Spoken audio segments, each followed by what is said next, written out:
Hi, David K, Zenith Chiropractic tables here in New Zealand and in Australia.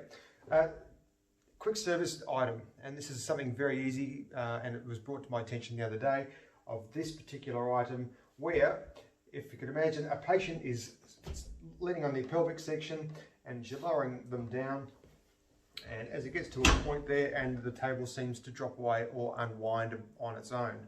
Very, very simple fix. Very, very simple fix. And that is, we get an imperial set of Allen keys. One will have come with your chiropractic table to fit this screw. It's a 1/8 inch, okay, imperial, near enough to 4 millimeters, it makes no difference, or 3 millimeters.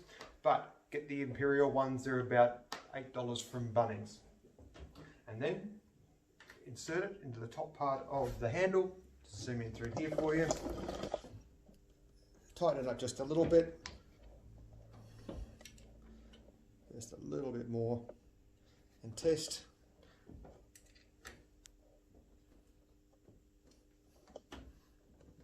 Good. And we're just going to duck around the other side and do that as well. So, there are two. Now, it's very easy to over tighten them. There's no need for it.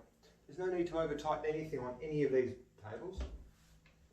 And there we go. That should hold an elephant. Let's just test it out. Perfect.